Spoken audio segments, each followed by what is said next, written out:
Okay, so I've decided to make these little videos because they might just help some people, as well as the feedback that you're going to get on your individual essays, might just help people approach their redrafts a bit differently. So let's just lock that in. I'm drinking my coffee at the same time, so just go with it. Okay. As we know, what's going on in any question that you're always asked in English literature, there's an implicit why behind it. Are Edmondson and Mohammed presented as being punished more than men? And if we say yes, we need to say why. And if we say no, we need to say why. And at the moment, what a lot of you are doing is you're just giving examples of where and how women are punished, right? But you're not saying why or what the circumstances are. So it's that engagement with that deeper thinking that I need to see. So we need we need 3 points, we need 3 areas that we need to discuss. And even if you just wrote about Hortense and Queenie for the entirety of this coursework, it would be fine. But you need, okay, let's just start with that.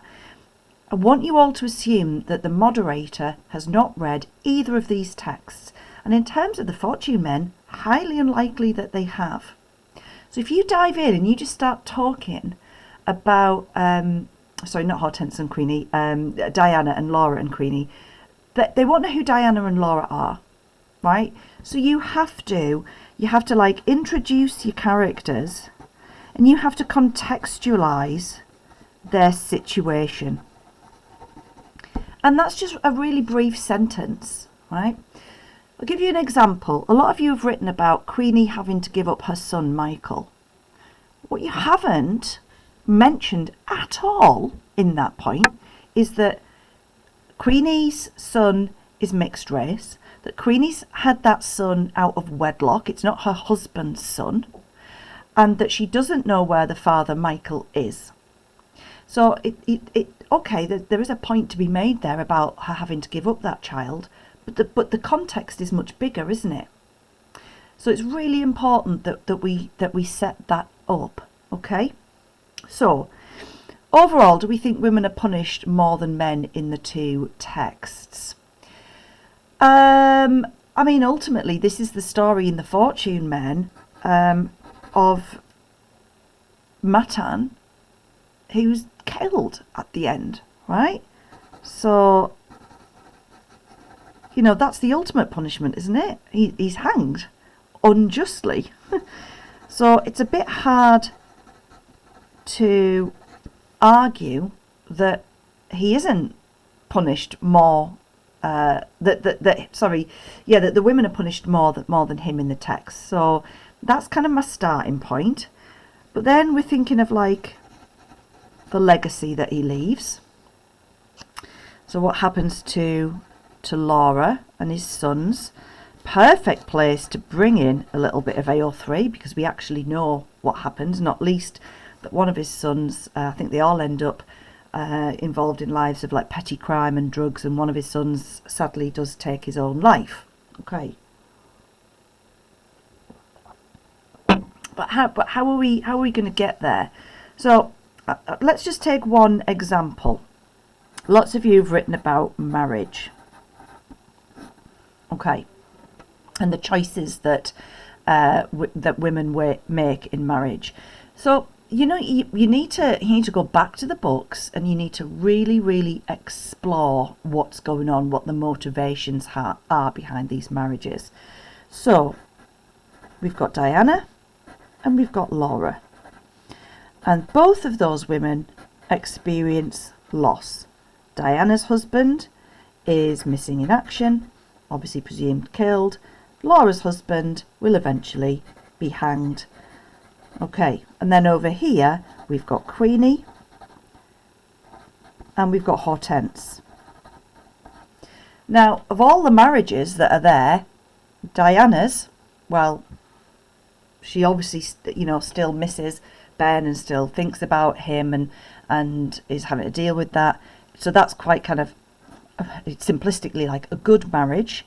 And Hortense, well, Gilbert is presented as such a kind of favourable character that we can't help but think that actually that's going to end up being a good marriage, right? Because Gilbert is kind of, especially compared to Bernard, he and the fact that they agree to take on the child leads you to think that actually these women are rewarded or have been rewarded in their marriages. They haven't been punished, right?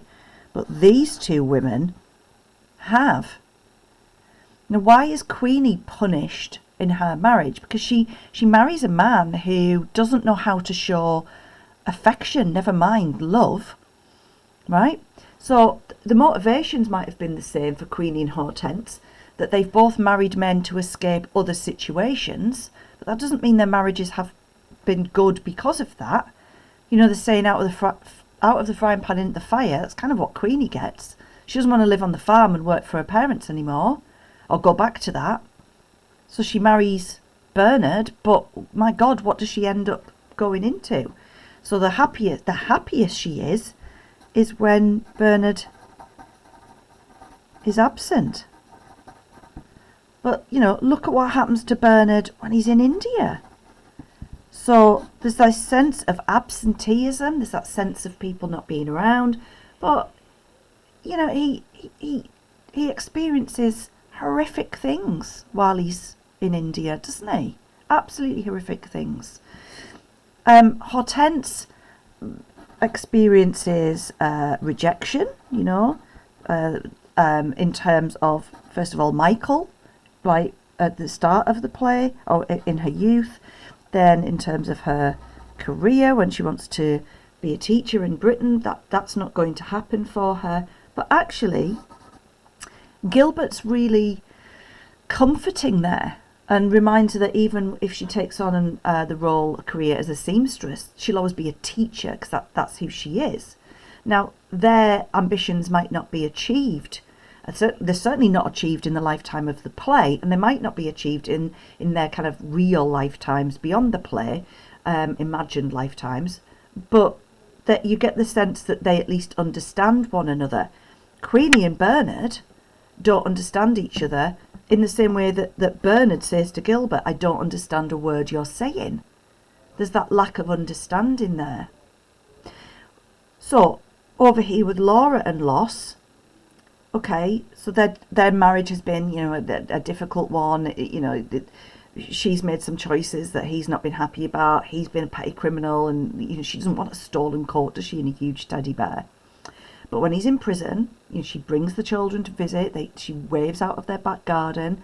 She is there still kind of supporting him. And Diana, at least, I guess, honours Ben's legacy by being a good mother. And by trying to raise her child in the way that that she and Ben would have.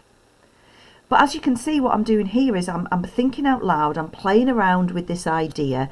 I know that I want to have a point about marriage. Now what I've got to do is I've got to comb through. I've got to find all my quotations, all of them.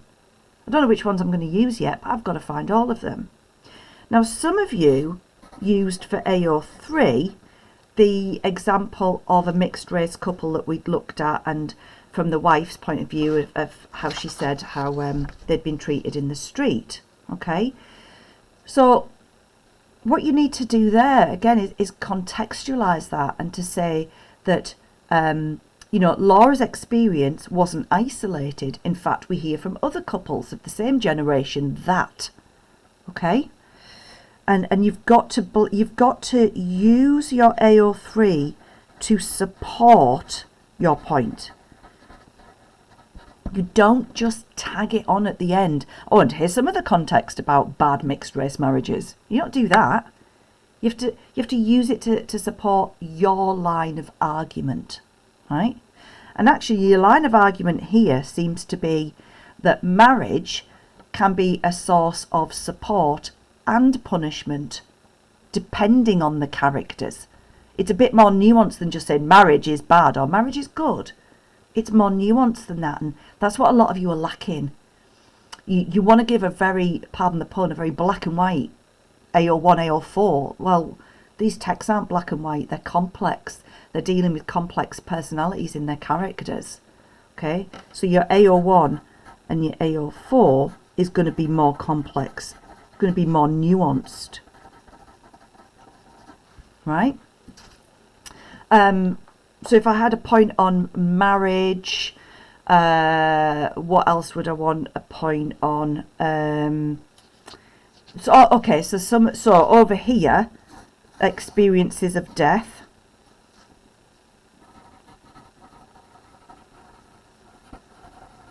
And absence. But you know what? That's where I'd go there. And then my third point would have to be that kind of that contrast, that in some instances men are punished just as much as women, if not more. And I'm going to have to do some work on that. I'm going to have to go back to my text. So my point 3 would be to contradict it. Right? Proofreading, can you do it please? Can you actually go through it? The novel's called The Fortune Men, not just Fortune Men, right? I'm a bit embarrassed for some of you, if I'm honest, about how poorly you've proofread. And can we have paragraphs? What is your reluctance to use paragraphs, you A-level students? 1 point does not mean 1 paragraph. I've said that over and over again, and I'm getting a bit bored of saying it now, right? If you say, and whenever you use a word like however or in contrast, that's a new paragraph. Same area, but you're moving on to something slightly different. Okay? So, that's 12 minutes. That should be enough. You're going to need to do some work, all right?